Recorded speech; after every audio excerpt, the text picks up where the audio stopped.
ஒரு பணக்கார தந்தை தன் மகனுடன் ஒரு சுற்றுலா அழைத்துச் சென்று ஏழைகள் எப்படி வாழ்கிறார்கள் என்பதைக் காட்ட முடிவு செய்தார்.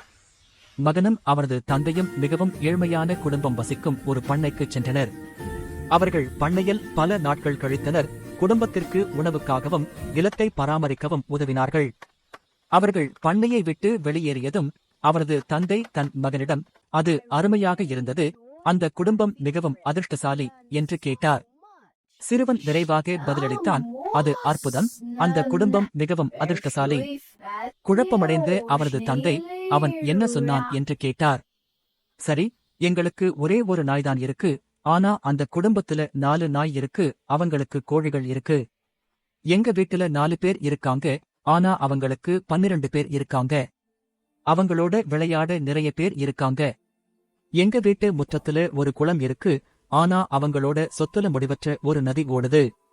இரவில் நாம பார்க்கிற அளவுக்கு நம்மகிட்ட விளக்குகள் இருக்கு, ஆனா அவங்களுக்கு விசாலமான திறந்த வெளியும், அவங்களுக்கு ஆச்சரியத்தையும் வெளிச்சத்தையும் கொடுக்க அழகான நட்சத்திரங்களும் இருக்கு.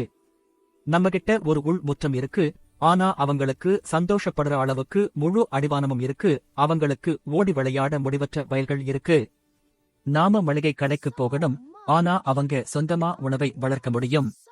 நம்ம உயரமான வேலி நம்ம சொத்துக்களையும் குடும்பத்தையும் பாதுகாக்குது, ஆனா அவங்களுக்கு அப்படி ஒரு வரம்புக்குட்பட்ட அமைப்பு தேவையில்லை, ஏன்னா அவங்களோட நண்பர்கள் அவங்களை பாதுகாக்குது.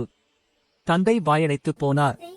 இறுதியாக அந்த சிறுவன், பணக்காரர்கள் எப்படி வாழ்கிறார்கள்னு எனக்கு காட்டியதற்கு நன்றி, அவங்க ரொம்ப அதிர்ஷ்டசாலிகள். கதையின் நீதி: உண்மையான செல்வமும் மகிழ்ச்சியும் பொருள் சார்ந்த விஷயங்களால் அளவிடப்படுவதில்லை.